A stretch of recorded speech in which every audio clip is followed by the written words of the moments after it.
otra prensa que es luz y claridad en la noche oscura. Hay quien tiene remedio y hay medios sin cura. Hay una prensa que nutre la perfecta dictadura y le declaró una guerra abierta a la cultura. Hay otra prensa dispuesta a enfrentarse a esta locura, sincero, sin pero, sin miedo y sin censura.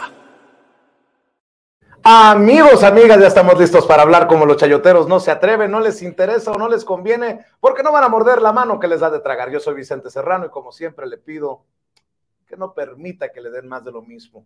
Vamos encaminándonos a este diálogo para cerrar, al menos desde la trinchera de su servidor, esta semana laboral, la primera semana de Sin Censura TV, con un amigo, con un hombre importante en esta cuarta transformación.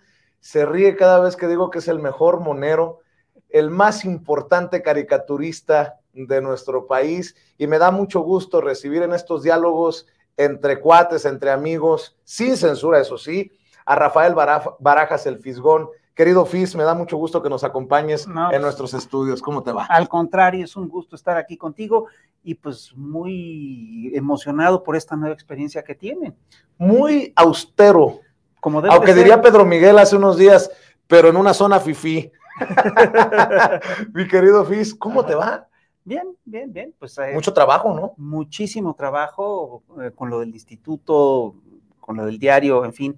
Pero ¿cómo le haces? Hasta Chamuco TV y toda. No, o sea, no paras, no paras. Sí, pues estamos así un montón, tú tampoco. Pues, sí. Es más, tú lo haces en público y a la vista de toda la gente, ¿no? Oye, todo el tiempo, sí.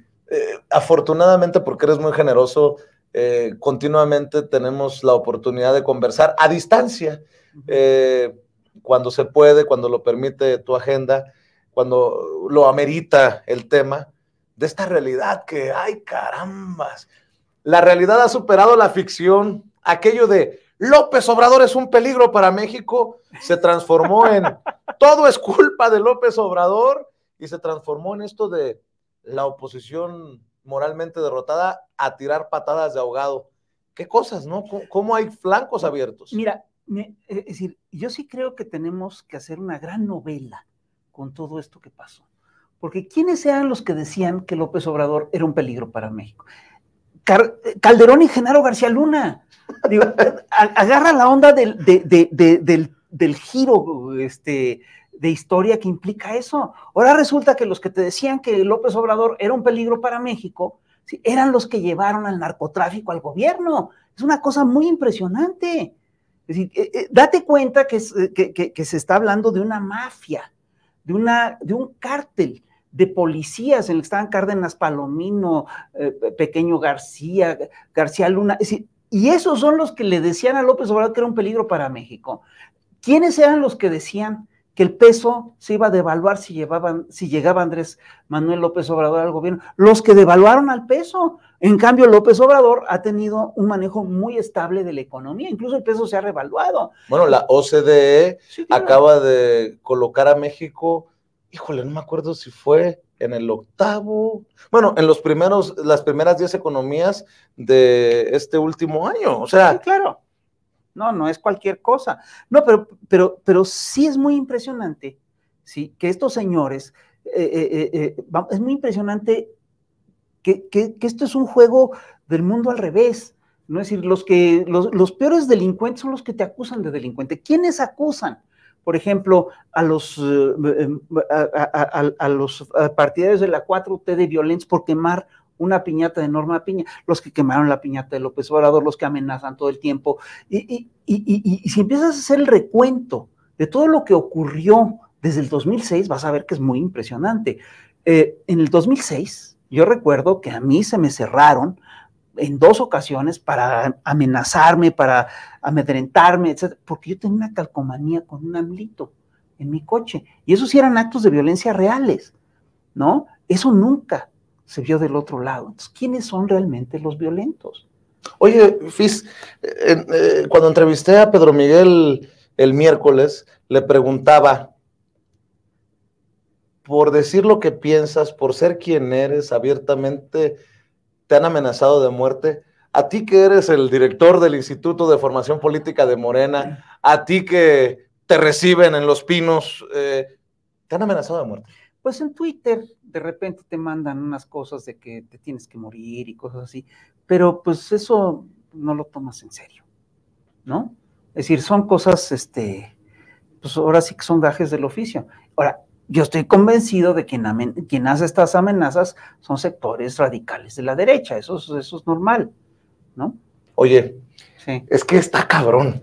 Si tenemos que analizar el movimiento desde adentro, por esto que se viene rumbo al 2024, es fascinante analizar a esta oposición de la que tú también hablas. Fíjate, en el PRI se están despedazando. Sí. Que si tumban a Osorio Chong y llega Manuel Añorbe, que sería algo así como Alito Moreno ganó la partida, ¿no? Sí, claro. Este PRI, al que vinculan a proceso a Roberto Borge Angulo, el exgobernador priista de Quintana Roo, miembro de aquella camada del nuevo PRI del que nos presumía Enrique Peña Nieto. Peña Nieto tiene una investigación abierta, como lo aclaró y lo anunció Pablo Gómez en la mañanera a petición de tu servidor.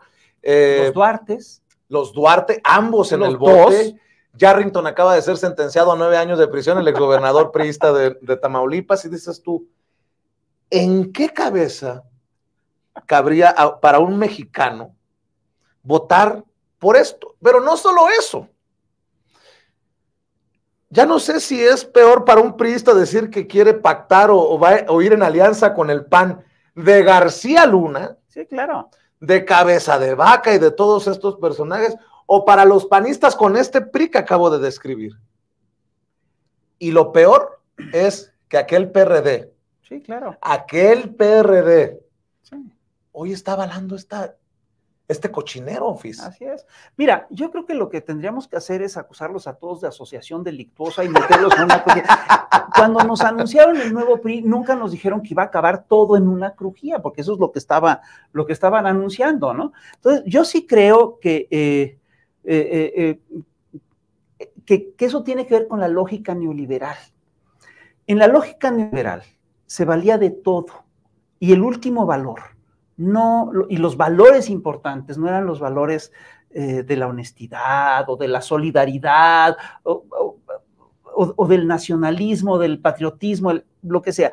El último valor era el valor del dinero, porque eso es lo que es el modelo neoliberal en última instancia. Es básicamente la cosificación de la persona y convertir a todo el mundo en valores contantes y sonantes. Si lo único que importa en este planeta es la bolsa, si lo único que importa en este planeta es la ganancia, pues entonces se valen todos los negocios sucios.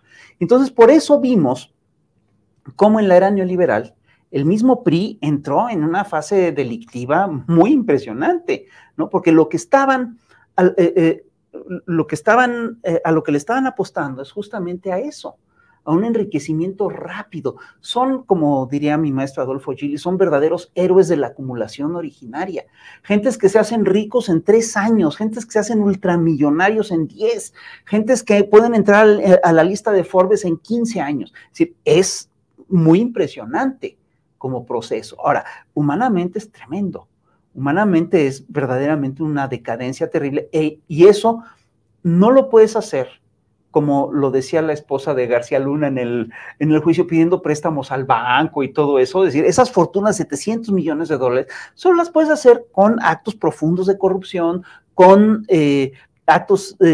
con negocios criminales, y eso es lo que vimos florecer en la era neoliberal. Yo te recuerdo que el PRI tuvo una época que fue mucho mejor que esta época. Es decir, no puedes comparar al PRI de Lázaro Cárdenas con el PRI de Carlos Salinas. Son universos totalmente distintos. Yo creo que el PRI efectivamente surge como un partido nacionalista, popular, nacionalista, revolucionario, y se va descomponiendo. Se va descomponiendo, y por supuesto la llegada del proceso neoliberal los acabó de descomponer en serio. Ahí es donde entraron en la lógica de que todo se valía. Es decir, se va descomponiendo el PRI a medida de que se va sometiendo a las lógicas que le va implantando Estados Unidos, a medida que entren las dinámicas macartistas, a medida en la que entra en esta lógica de que no va a permitir que crezcan las izquierdas, cuando se alía con la extrema derecha, cosa que ocurre en tiempos de Díaz Ordaz, se va descomponiendo. Ya en la era neoliberal ya era una cosa de ladrones. Perdón que lo diga de esta manera, pero tú acabas de describir a García, enumera, García Luna, Cárdenas Palomino, Pequeño García, los Borges, los Duarte, es decir, perdón, son carne de presidio. Ahí había un problema muy serio de pérdida de valores profundos, ¿no? Y pues claro, eso tiene que ver, por supuesto, con el auge del modelo neoliberal, porque ese mismo fenómeno se dio en prácticamente todo el mundo. Y prueba de ello son los Panama Papers, prueba de ello son todas estos paraísos fiscales que te han ido documentando, que en toda América Latina, en Asia, en África, tenías un montón de gobiernos que estaban dedicados al saqueo y a la sobreexplotación de la gente, ¿no? Y ese es el mundo que tiene que acabar.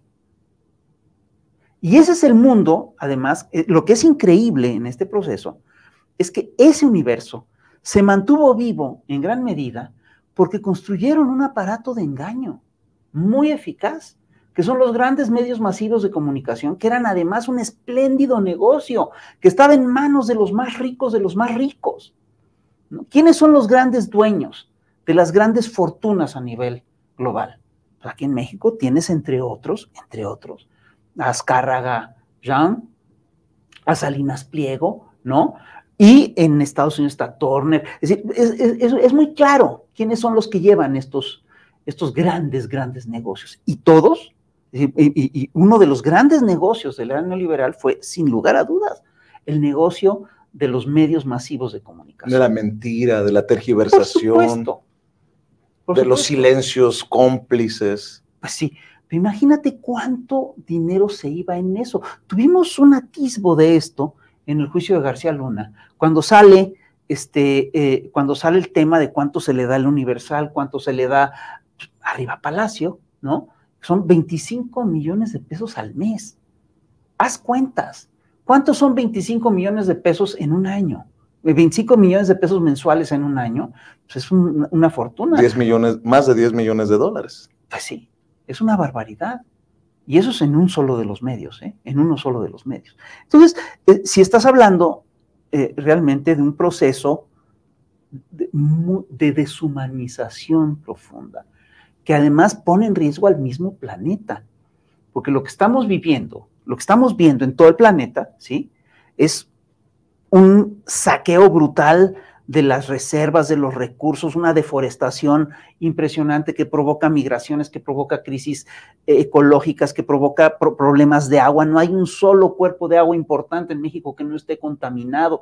Estamos al borde del cambio climático, estamos al borde de la extinción como humanidad. Entonces, si no cambiamos toda esa lógica, pues nos vamos a extinguir. Y fíjate qué feo, nos vamos a extinguir por canallas. Bueno, porque hay grupos de canallas que tienen las suficientes herramientas como para dominar al planeta. Entonces, lo que hay que hacer es cambiar ese. Fíjate, creo que queda claro de qué lado de la historia estoy, sí, pero pues sí, acabas de plantear algunas cosas que me han llevado a esas diferencias respetuosas que tengo con el presidente Andrés Manuel López Obrador. Porque con todo esta sarta de corruptos que hemos mencionado, no necesariamente entiendo, pero no estoy de acuerdo que el presidente diga que no va a seguir insistiendo en el juicio a los expresidentes. Es más, para la consulta popular dijo, voy a votar en contra. Y esa ha sido congruentemente su posición, ¿no? Hasta estos días dice, pues no se logró vincular. Los resultados de la encuesta no fueron, los de la consulta no fueron los suficientes para hacer la vinculatoria. Pero algo que no he podido plantearle al presidente todavía es, presidente, En tiempos de la consulta no sabíamos lo que sabemos hoy de García Luna y de Calderón, o de la posibilidad de Calderón, por ejemplo. En tiempos de la consulta no sabíamos lo que nos vino aquí a decir Pablo Gómez por la insistencia de medios como Sin Censura de la investigación abierta y los dineros y las triangulaciones. Sí. Pero bueno, además, mi querido Fisgón, yo después de que regresé de Nueva York, le fui a plantear al presidente, ¿por qué no hacer un esfuerzo, un compromiso, para que los medios relacionados con corrupción no reciban publicidad oficial? No, yo sé que se ha hecho un gran esfuerzo, se le dio un machetazo, ya no son los 60,000 millones de pesos que dio Peña Nieto a los medios, algunos de estos chayote disfrazado de publicidad oficial. Yo le planteaba al presidente, pues seguimos viendo a Televisa, a TV Azteca, claro, al tope de la lista. Televisa, los montajes, ¿no? Televisa acaba de pagar una multa por montajes precisamente para conseguir los contratos de la FIFA, sí, ahí en Nueva York. En fin, son diferencias respetuosas, pero creo que es saludable también hablar de esto, porque al final creo que hay muchas personas que sí quisieran, a pesar de que Andrés Manuel López Obrador dice, no voy a llevar a juicio a los expresidentes porque me van a acusar de perseguirlos, pues yo sí creo que hay millones de mexicanos que quisieran sentir que se hace justicia con juicio a los expresidentes, pero con este poder judicial, como diría José José, lo dudo. Mira, yo creo que lo de la diferencia que puedes tener con Andrés no es de fondo, sino que seguramente tiene que ver mucho con estrategias de diversa índole. Lo sé, y me queda claro que el presidente es presidente porque es muchísimo más inteligente que tu servidor. Es un estratega, yo creo que es un estratega muy eficaz. O sea, hay cosas, yo estoy convencido de que Andrés tiene muy medido qué es lo que sí puede hacer y no se engancha en batallas que puede perder. Y es claro que uno de los, y me voy a ir por partes. Si tú revisas por qué cae Cristina Kirchner en Argentina, por qué la sacan de la carrera presidencial, verás que la sacan de la carrera presidencial porque busca establecer una ley que ponga límites al manejo de los monopolios mediáticos, y no puede. Y esos monopolios mediáticos son los que le hacen la guerra sucia, son los que le hacen el lawfare, son los que le hacen la campaña mediática. Entonces Cristina Kirchner se echó adelante esa batalla y perdió. Si tú revisas dónde flaquea el gobierno de Evo Morales, vas a ver que también es en ese terreno. Entonces, ahora, esto no quiere decir, esto quiere decir que el gobierno tiene que manejarse en condiciones muy adversas y muy desfavorables. El poder que tienen los medios todavía sigue siendo muy grande. Lo vimos en el caso de Norma Piña, que es una cosa increíble, pero de veras increíble. La Suprema Corte de Justicia de la Nación, presidida, es decir, fíjate, era presidida, cuando llegó Andrés, era presidida por Medina Mora, que ese sí es parte de la mafia de García Luna. Sale Medina Mora y entra Arturo Saldívar, que es un hombre decente, que es un hombre correcto y que es un tipo pues muy mesurado, en fin, ¿no? Y más o menos maneja con cierto pudor y con cierta rectitud la Suprema Corte. Sale Saldívar porque se termina su periodo. Andrés quería que continuara, él decide no hacerlo porque iba a tener una campaña en contra. Llega la señora Piña, Norma Piña, y en cosa de semanas le liberan las cuentas a Cárdenas Palomino, le liberan las cuentas a Genaro García Luna, sacan a Rosario Robles de la cárcel, le abren la puerta a Lozoya para que, no sale, pero para que pueda salir. Es decir, empieza a hacer toda una serie de cosas que son verdaderamente increíbles. Ayudan a Cabeza de Vaca. Ayudan a Cabeza de Vaca, a Ovidio Es decir, tú empiezas a ver lo que están haciendo y dices, pero es que es una desvergüenza total.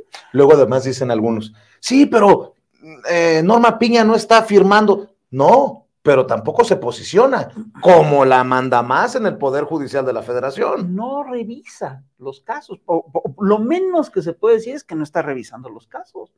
Es lo menos, y estoy siendo muy cuidadoso, ¿no? Estoy siendo muy cuidadoso. Si es que no hay colusión, pues por lo menos no los está revisando, ¿no? Pero eso básicamente te habla de lo descompuesto que está el Poder Judicial en su conjunto. Y el caso es que en la manifestación, estábamos hablando del poder de los medios, en la manifestación del día 18 de marzo, alguien llevó una figura de cartonería, un Judas, con un juez, le pusieron la cara de Norma Piña, la quemaron, y se armó un escandalazo. Fíjate bien lo que pasó en ese momento. Es decir, fue un evento histórico importante. Se estaba rescatando la industria petrolera que había sido puesta en jaque en tiempos neoliberales.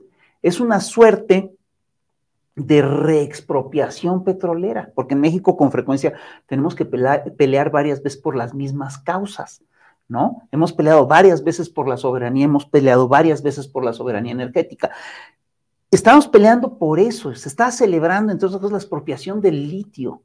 Es decir, el discurso que dio Gustavo Romero Oropeza fue muy bueno, tenía datos muy importantes, se está recuperando la industria petrolera. El discurso que dio Rocío Nale fue muy importante. El discurso de López Obrador es un muy buen discurso, y sin embargo, de lo único que se habló en los días siguientes es que se había quemado una piñata con la efigie de la presidenta de la Suprema Corte, y se armó un escándalo. Y de eso se habló durante días. Yo estoy convencido de que ese debate no aguanta una semana más. Es decir, eso es claramente un distractor de esos que manejan muy bien los grandes medios, porque estos grandes consorcios mediáticos se hacen operaciones psicológicas que te permiten manipular a la población, pero la pueden manipular durante cierto tiempo, eso tiene un límite, ¿no? Entonces, yo sí creo que tenemos que insistir en que hay que rendirle el homenaje, en que hay que celebrar la reexpropiación petrolera. Eso es lo que va a trascender en la historia. El caso, si en los libros de historia no va a salir lo de la señora Piña, lo de la piñata, eso no va a salir. En los libros de historia, para los libros de historia sí va a tener mucha importancia el hecho de que se está buscando rescatar la industria petrolera, el hecho de que se está rescatando el litio, eso sí tiene peso. Y sin embargo, fue una operación, me decís, ¿por qué discutimos todos el caso de la piñata? Porque fue una operación mediática. Pero además, fíjate, déjame ponerle un par de cosas al diálogo, querido Rafa.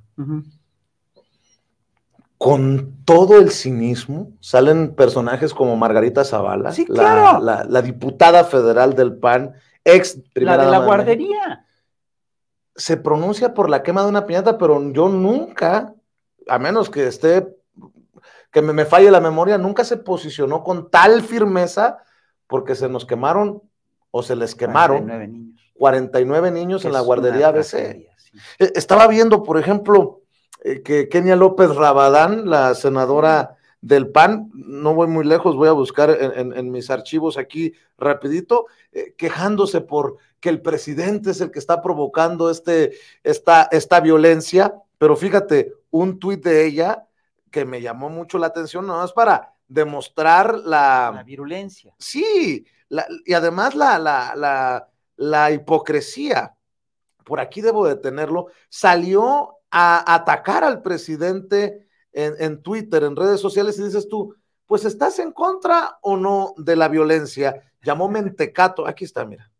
Dice, con esta carita de no rompemos un plato, romperemos toda la vajilla y sacaremos a Morena del gobierno. El mentecato de Andrés Manuel López Obrador y su populismo dañino debe detenerse. Contamos contigo. Y en la fotografía aparece Kenia López Rabadán, Margarita Zavala y Xóchitl Gálvez.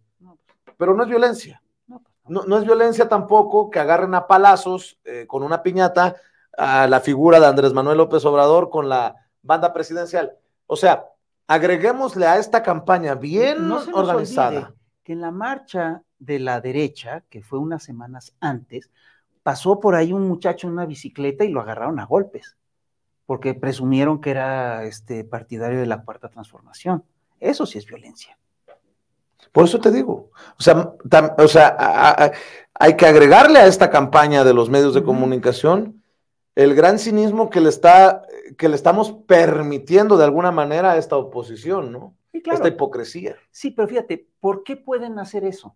Porque tienen todos los micrófonos, porque tienen el monopolio de la televisión abierta, porque tienen el monopolio de los medios, porque están acostumbrados a que solo ellos hablaban y lo único que se escuchaba era su verdad. Yo quiero decirte, yo estoy fascinado de que hay un espacio como el que tú estás abriendo. Es decir, a nosotros nunca nos invitaban a hablar en estos espacios. Es decir, si tú revisas quiénes eran los invitados a hablar en los programas de televisión abierta, es un número muy limitado de invitados el que tenían, ¿no? Aquí hay mucha más pluralidad, por supuesto, ¿no? Y esto es mucho más abierto. Pero nos falta mucho camino por recorrer. Muchísimo. Por ejemplo, en los medios públicos, en donde tienen el Chamuco TV, por ejemplo, sí. Hernández, Rapé y tú, que siempre se extraña Helguera, sí. Mi querido Fis, es un granito rodeado de mucho, voy a portarme elegante como tú, mucho conservadurismo, ¿no? Exactamente. Sí, pero y aún así nos reclaman que tengamos ese espacio. Les molesta que tengamos ese espacio. Si no hubiera triunfado la 4T, ustedes no tendrían ese espacio, cosa que no es cierta. Teníamos el espacio antes de que llegara la 4T. Lo teníamos, primero lo tuvimos en TV UNAM, después lo tuvimos en Canal 22 y en Canal 11. Es decir, y sin embargo, lo que yo sí creo es que con todo se avanza. Entonces, regresemos a tu queja primera. Que por supuesto que uno de los problemas centrales de todos los gobiernos progresistas en América Latina es el contubernio, es la existencia de dos poderes que casi siempre quedan en manos de los grupos conservadores: los grandes medios masivos de comunicación y el Poder Judicial.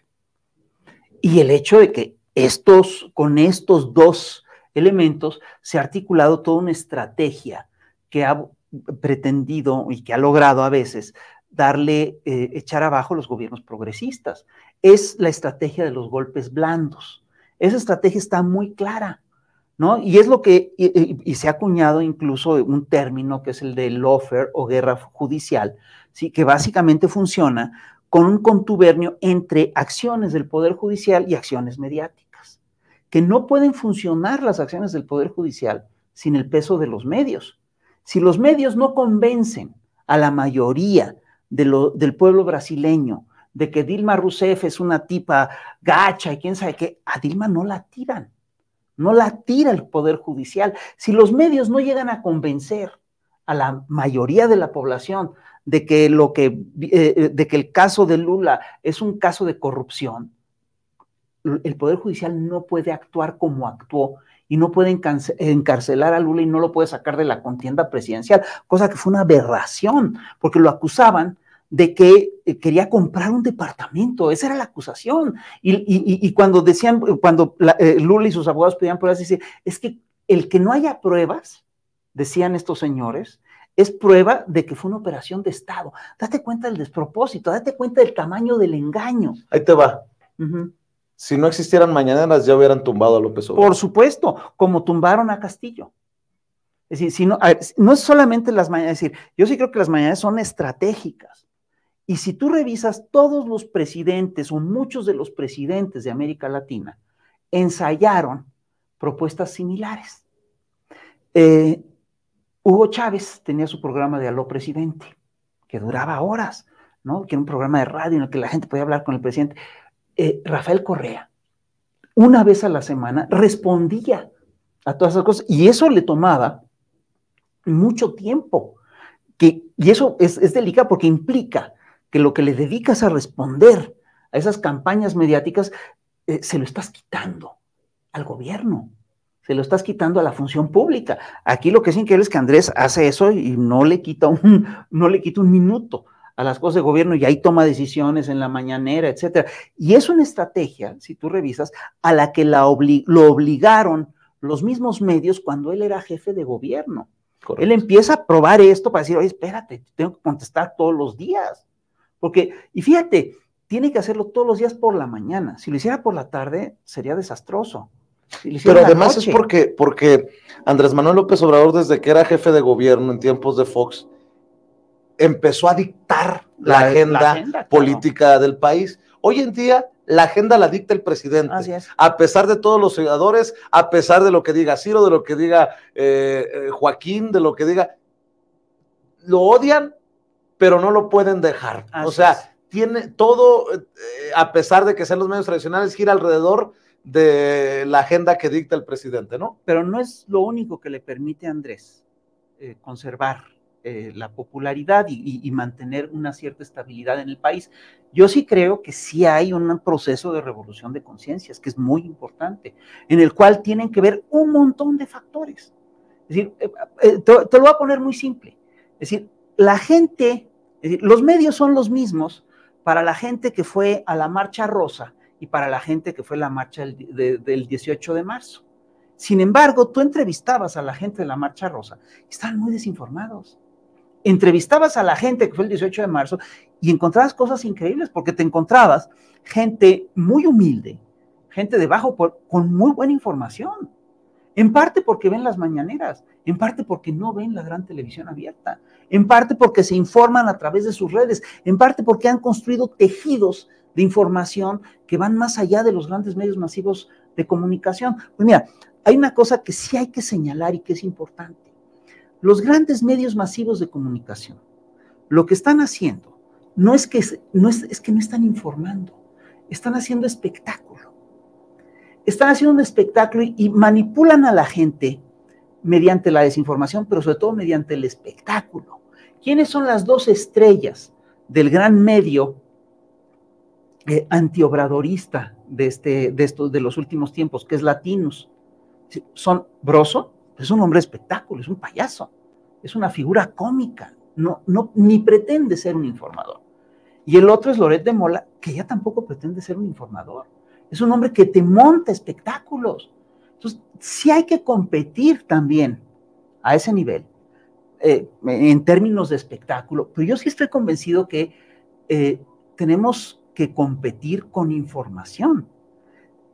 ¿Quiénes son los grandes intelectuales? Es decir, ¿cuál fue el gran fenómeno intelectual de la era neoliberal? Son los estanques de pensamiento, grupos donde los think tanks, donde se juntaban Krause con Vargas Llosa y con Jorge Castañeda y discutían y debatían, tal. Y es muy curioso porque en cada país esos estanques de pensamiento se establecieron alrededor de lo que había. Es decir, en Inglaterra, en Estados Unidos, en Francia, esos estanques de pensamiento se consolidaban sobre todo alrededor de la academia.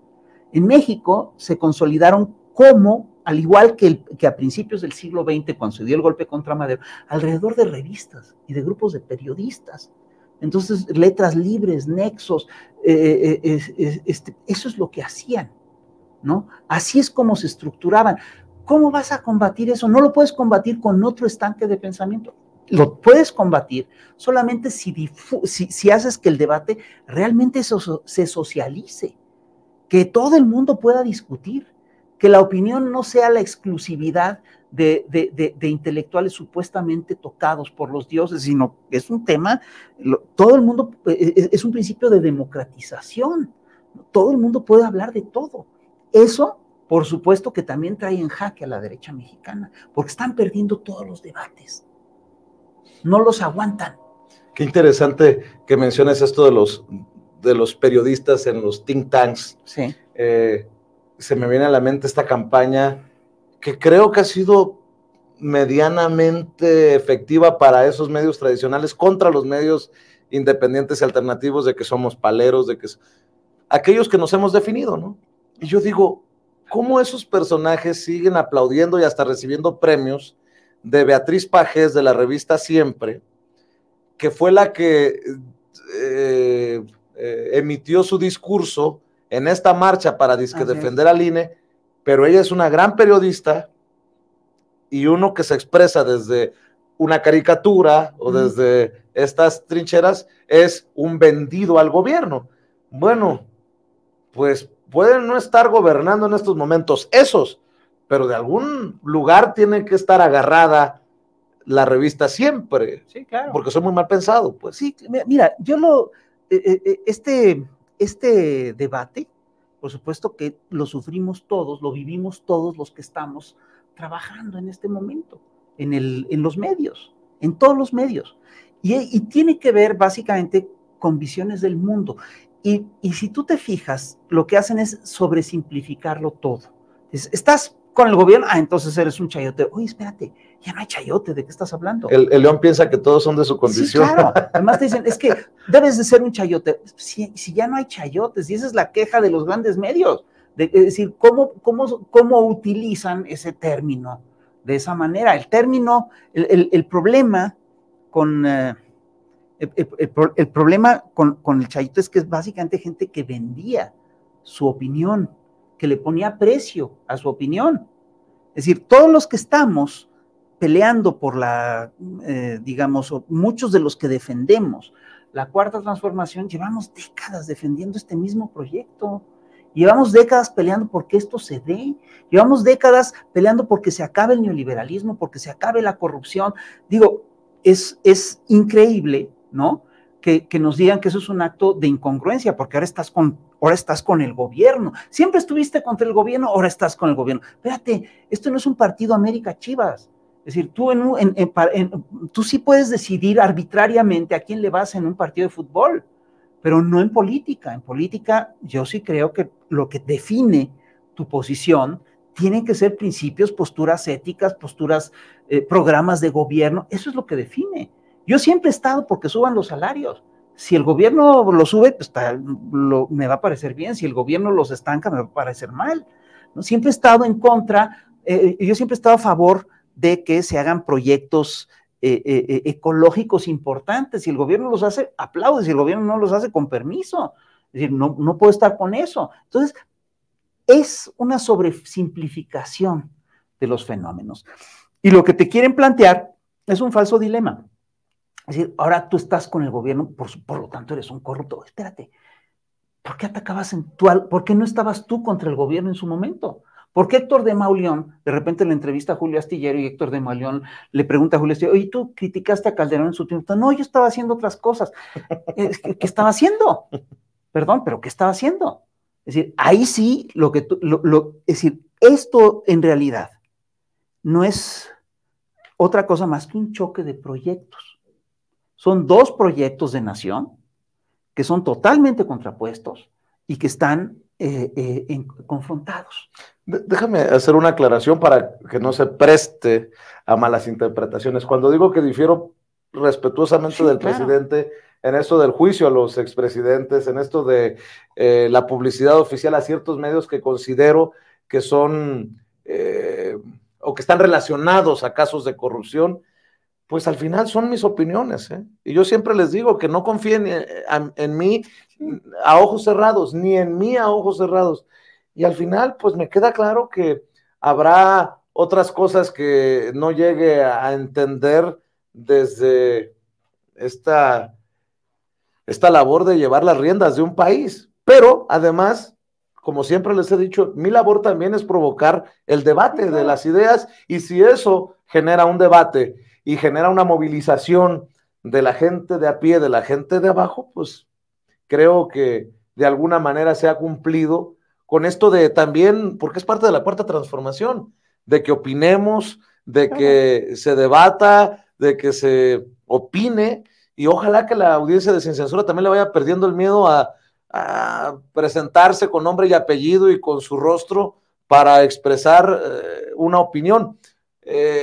Y menciono esto, Rafa, porque ¿cómo te entiendes tú en medio de todo esto? Eres un caricaturista, eres un monero, y eres, desde mi perspectiva, y no es cebollazo, no porque te estime, no porque te respete, una pieza fundamental de la revolución de las conciencias. Tú eres el líder del Instituto de Formación Política de Morena.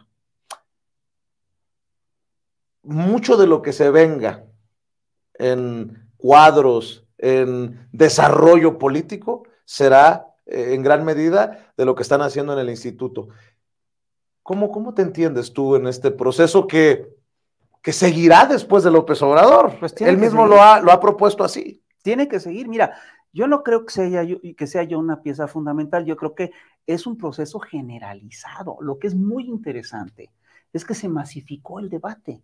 Eso es lo que es nuevo en todo este proceso. Ahora todo el mundo debate. Es decir, durante décadas, tú veías que en las grandes revistas de intelectuales, en los grandes medios, aparecían 4 o 5 nombres, o 10 o 15, no más. Ahora tú te encuentras con un montón de gente que opina y que plantea cosas, y es gente nueva, es gente fresca. Es gente. ¿También hay relevo generacional abajo? Por supuesto que hay relevo generacional abajo, por supuesto.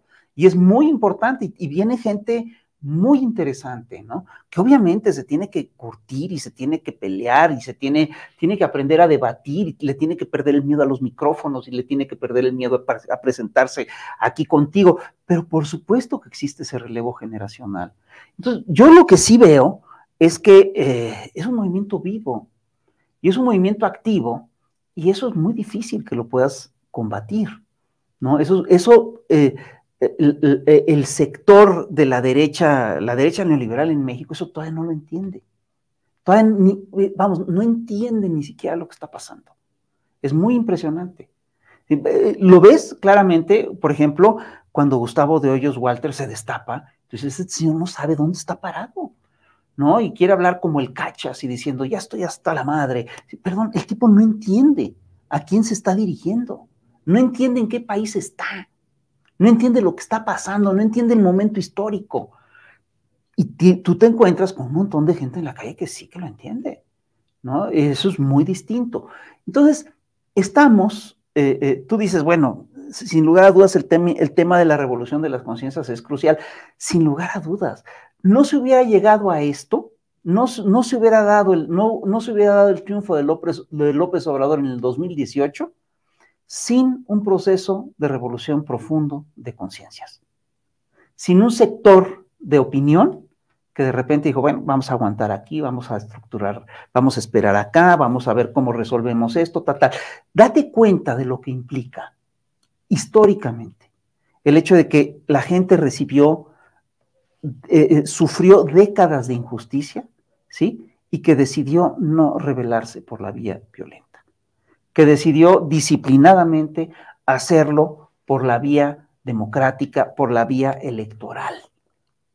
Es una vía que los neoliberales tenían perfectamente controlada. Esa vía era la única vía que te dejaban, pero era la única que era posible para ellos. Derrotarlos en ese terreno implicó un esfuerzo de revolución de conciencias muy importante. La izquierda no tenía la costumbre de actuar para las urnas. Fue una cosa que ganamos, y fíjate, se arma, es decir, se da el fraude del 1988 en el que bajan a Cárdenas, que yo estoy convencido de que ganó por buen margen, y te ponen a Salinas, ¿sí? Y después, y se funde el PRD y te lo corrompen. Porque lo que hicieron con el PRD fue muy claro, lo infiltraron, lo corrompieron, lo compraron, lo cooptaron. Entonces, es decir, ellos estaban convencidos de que tenían controlada esa vía. Estaban convencidos. Ahí te va una pregunta fuerte. ¿Cómo hacer para que no se corrompa Morena? Bueno, justamente lo primero que tenemos que hacer es rescatar los principios básicos, los principios fundamentales. El humanismo, no mentir. Bueno, no es nada más no mentir, no robar y no traicionar. El humanismo mexicano. Sí, claro, sino entender que, que tenemos tenemos que entender que lo que está en juego es demasiado importante como para echarlo a perder por unos centavos. Está en juego el futuro del país y un poco el futuro de los movimientos progresistas de América Latina. Y también la salvación, digamos, la lucha contra el neoliberalismo a nivel global. Es muy importante. Entonces, lo que se tiene que hacer es revisar constantemente, es decir, esto no lo puedes mantener si no mantienes un espíritu crítico que está siempre activo y siempre revisando lo que estás haciendo. Y fíjate, hay algo que sí hemos aprendido en este país. México es uno de los países que más revoluciones ha hecho en la historia de la humanidad. Así de simple. Una de las cosas extraordinarias de este movimiento es que aprendió de sus anteriores revoluciones. Entre otras cosas, aprendimos que una revolución violenta no te garantiza un cambio profundo. Lo que te garantiza un cambio profundo es justamente un cambio de conciencia.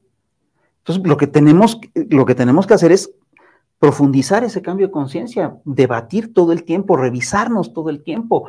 Esto es algo que se tiene que hacer. Esto no lo hizo la Revolución Mexicana. Fíjate bien, esto no lo hizo ni siquiera la Revolución Juarista. Es decir, Porfirio Díaz se anquilosa se anquilosa muy pronto.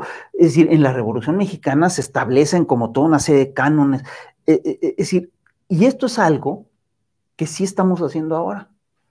Estamos revisando, estamos debatiendo todo el tiempo. Y es lo único que nos puede permitir salir adelante. Tú eres director del Instituto Nacional de Formación Política de Morena. Y no voy a poder dormir a gusto esta noche porque sí me causa mucha angustia toda esta historia, por supuesto. Fíjate que seguro que tú has de estar precisamente dándole vueltas a cómo evitar que abajo se terminen despedazando. Claro. Que si es Claudia, que si es Ebrard, que si es Adán Augusto, que si Monreal debe de ser expulsado de Morena. Pero también hay otro fenómeno que me llama mucho la atención rumbo al 2024. Yo soy obradorista, no soy morenista. Y yo digo, pues, ¿y cuál es vas a tener que definir pues sí, qué carambas, ¿no? En el 2024. Porque, ¿qué me quieres decir?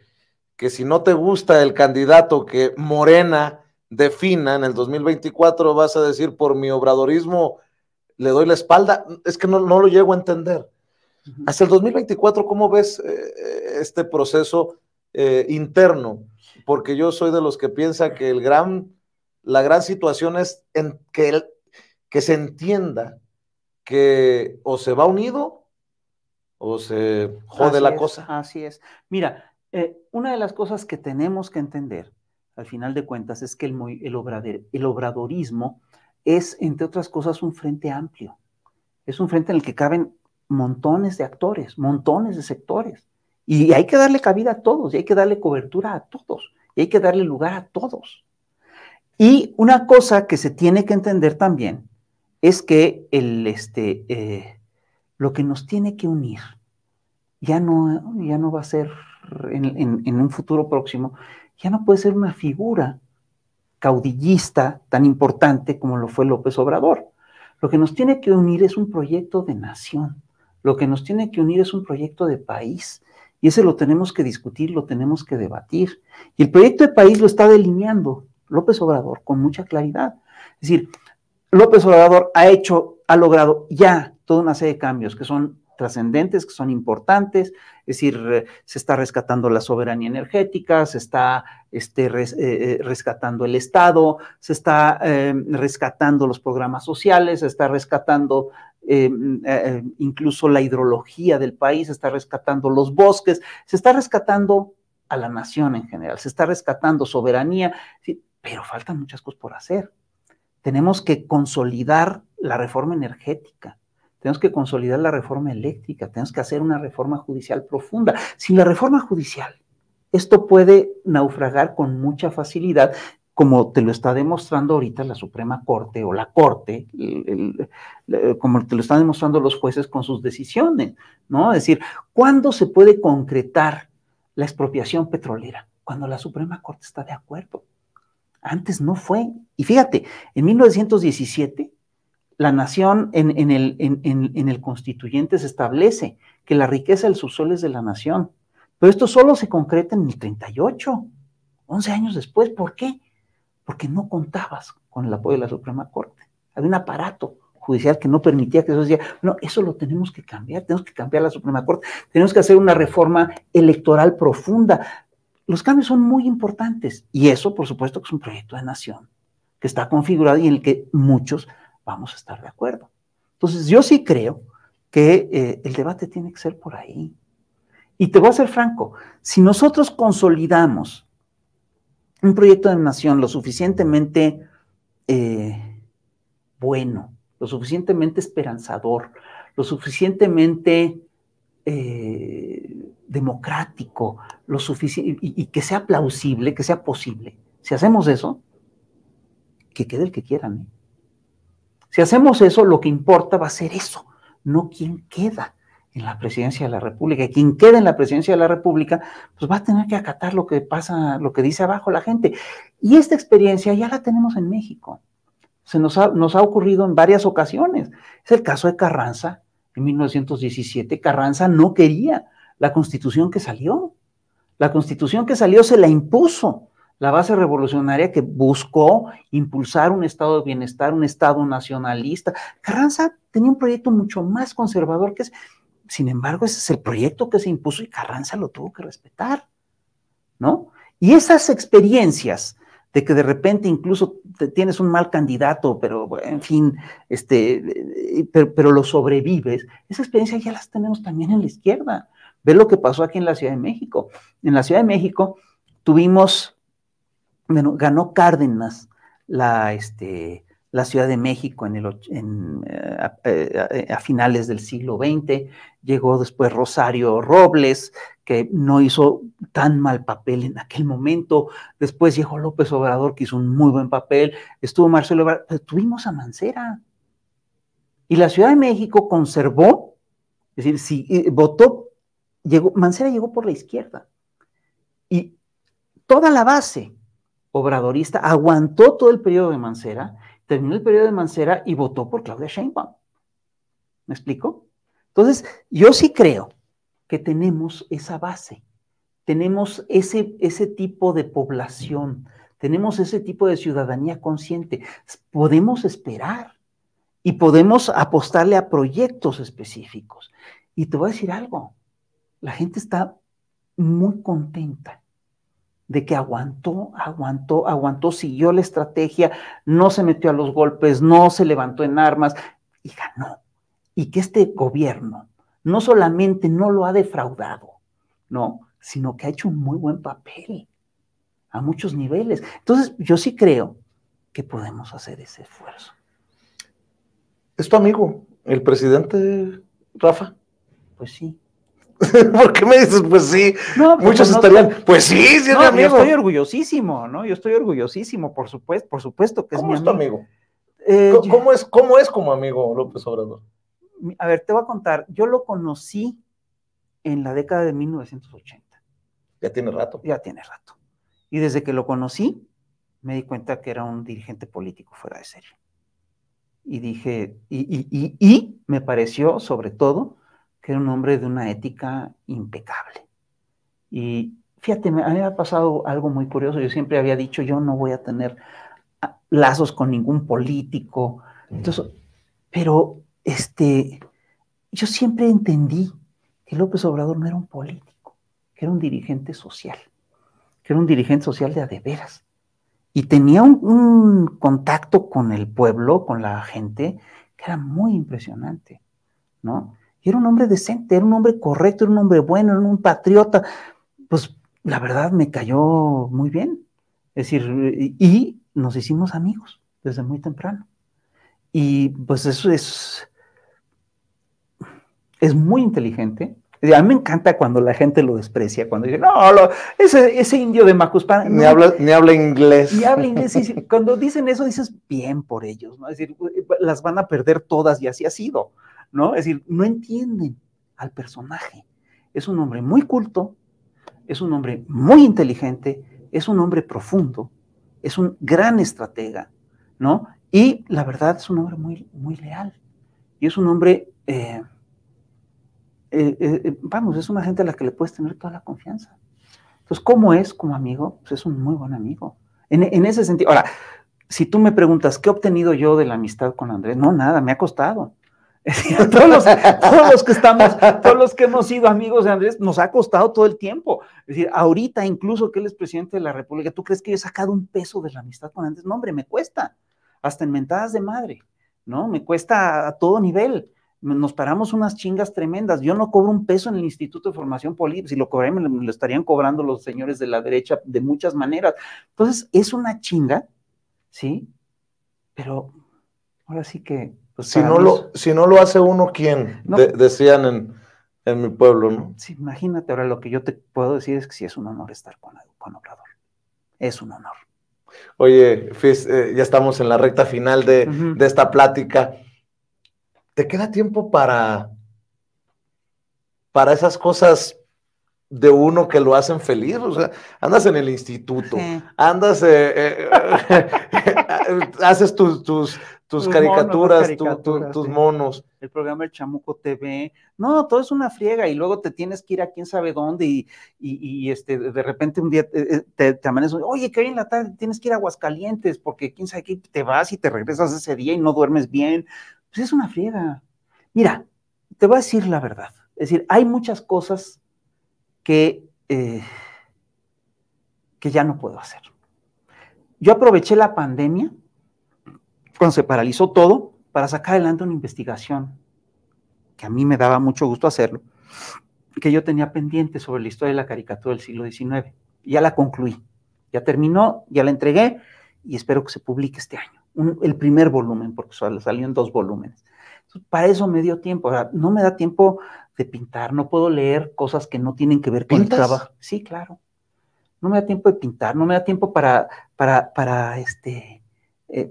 leer novelas, es decir, todo lo que leo tiene que ver con las cosas que tengo que hacer, ¿no? Tengo que dar una plática sobre quién sabe qué, tengo que trabajar. Entonces, sí leo mucho, pero leo mucho de ese tipo de cosas. Te quiero decir esto, sí ha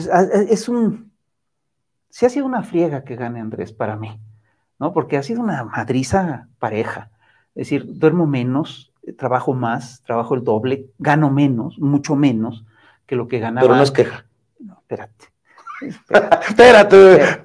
Gano menos, nunca había yo sido tan atacado, nunca había yo sido tan insultado, nunca me habían tratado tan mal ciertas gentes, nunca había estado yo tan en chinga, ¿no?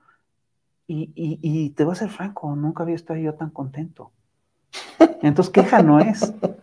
Nunca había estado, no, porque sentimos, muchos de los que estamos haciendo lo que tenemos que hacer.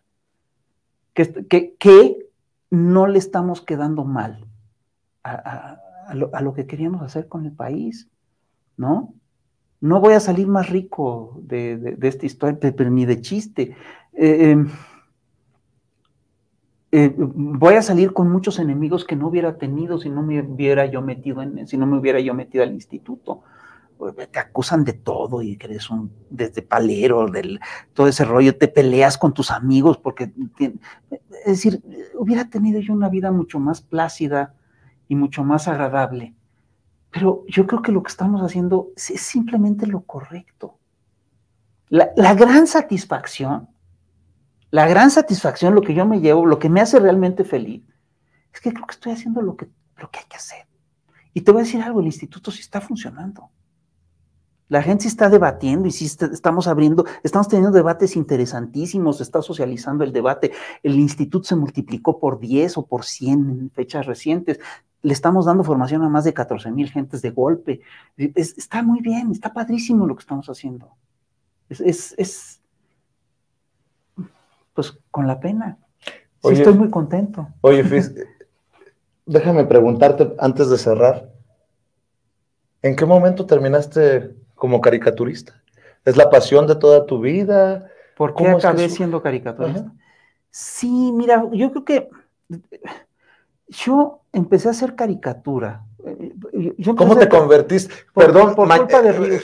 Perdón, a Rapé, a Hernández. No. ¿Cómo te convertiste en el mejor caricaturista de México? Son mucho mejores Helio, José Hernández, Rapé. El maestro Helio. Todo, es decir, hay muy buena escuela de caricatura. Yo formo parte de esa escuela, si quieres. Pero hay muy buena escuela de caricatura en México. Y hay caricaturistas muy buenos a mucho nivel. Yo me metí a esto por culpa de Ríos y por culpa de Naranjo y por culpa de Helio, porque decían lo que pasaba en el país y les creías y eran modelos a seguir. Por eso me metí a hacer caricatura política. ¿Cuántos años tienes ya de caricaturista? Pues échale cuentas, empecé en el 80 espérame, No, perdón. Mi primera caricatura creo que la publiqué en 1979. Bolas. Mi primera historieta la publiqué en el 1+1 en 1979. No, ya llovió. Yo quiero agradecerte porque eres siempre muy generoso. No, hombre, si te ha conseguido este andar muchos enemigos, espero que nos apuntes en la otra lista. No, la otra parte es fantástica. La gente, la cantidad de gente, la cantidad de amigos nuevos que hemos hecho es enorme. Es una lista inmensa y además son miles. Eso no lo cambias por nada. Yo te agradezco mucho por esa generosidad, porque si no fuera a las pláticas que hemos tenido vía telefónica, para el intercambio de ideas, tal vez Sin Censura no estuviera avanzando. Sí, siempre ha sido muy generoso, no, hombre, Rafa. Tú con nosotros y te lo agradecemos mucho. Y lo que se viene, digo, no voy a decir gran cosa, pero creo que lo que se viene va a hacer enojar a muchos más que no te habían declarado la guerra. Bueno, ni modo. Mi querido Rafa, ya está todo cantado. Ya está todo cantado. Te agradezco mucho, que vengan más éxitos, tu pluma, tu convicción, pero sobre todo tu voz es necesaria. Ya no digo para los más jóvenes y me acomodo ahí, pero sí los más jóvenes sé que están al pendiente de tus pláticas, de tus clases. Y somos un montón en el instituto, un montón. Venga. Padrísimos. Venga, y que continúen los éxitos también con la caricatura, siempre importante, por no dejar alguna caricatura que te haya traído más problemas. No, ahorita estamos bien. Es decir, últimamente nada. Pues te agradezco, Rafa, gracias a la audiencia de Sin Censura y acá nos vemos pronto. Claro que sí. Gracias.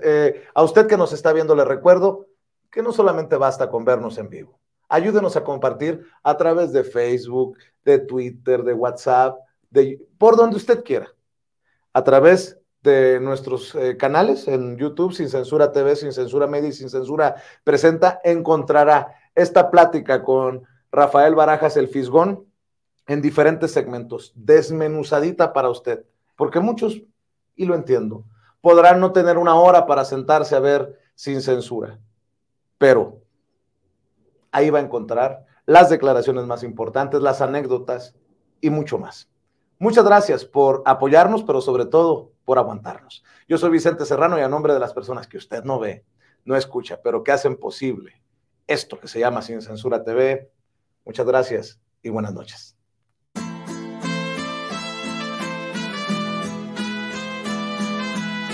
Otra prensa que es luz y claridad en la noche oscura. Hay quien tiene remedio y hay medios sin cura. Hay una prensa que nutre la perfecta dictadura y le declaró una guerra abierta a la cultura. Hay otra prensa dispuesta a enfrentarse a esta locura, sincero, sin pero, sin miedo y sin censura.